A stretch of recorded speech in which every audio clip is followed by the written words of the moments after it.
Muhammad Arif Setiawan, ahli pidana dari Universitas Islam Indonesia atau UI Yogyakarta, menyebut ada potensi distorsi atau keterbalikan fakta dalam pernyataan Bribka Riki Rizal. Keterangan yang dimaksud oleh Arif adalah soal pernyataan Riki Rizal mengenai kejadian di Magelang.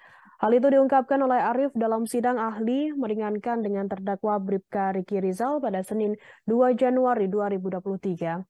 Distorsi muncul karena keterangan Riki Rizal hanya berlandaskan pada pemahaman memori yang tersimpan saat peristiwa tersebut terjadi.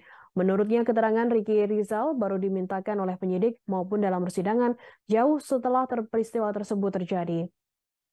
Sementara itu, ahli psikologi forensik Universitas Indonesia atau UI, Nathaniel Sumampo mengungkapkan hal yang sama. Nathaniel menyebut keterangan Riki Rizal hanya berkualitas rendah. Hal itu dikarenakan keterangan yang diungkap Riki tidak berlandaskan fakta, melainkan hanya memori. Pernyataan itu diungkapkan oleh Nathaniel saat tim kuasa hukum Riki Rizal membeberkan keterangan kliennya soal kejadian di Magelang. Nathaniel mengatakan fakta yang disampaikan oleh tim kuasa hukum tersebut berdasarkan memori masa lalu. Memori di mana kejadian terjadi bisa diceritakan meski terjadi dalam waktu lampau. Adapun seseorang bisa menjelaskan kejadian tersebut atas proses penghimpunan yang dilakukan atau diperoleh beberapa waktu setelahnya. Atas hal itu, Nathaniel menegaskan keterangan itu harus terus diuji, guna menjaga konsistensi apa yang sudah disampaikan oleh yang bersangkutan, sehingga perlu adanya evaluasi keterangan yang disampaikan oleh seseorang yang berkaitan dengan peristiwa di masa lalu secara umum dalam berbagai peristiwa hukum.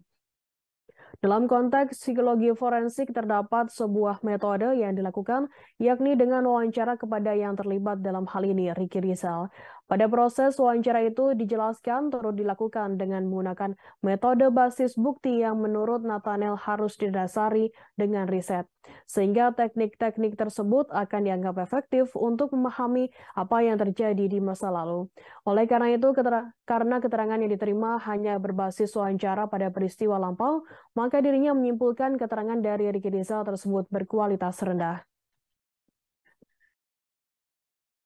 Saudara ahli tadi dalam keterangan awal menjelaskan tentang teori-teori paradigma, di mana salah satu pengambilan keputusan seseorang itu dipengaruhi oleh banyak hal.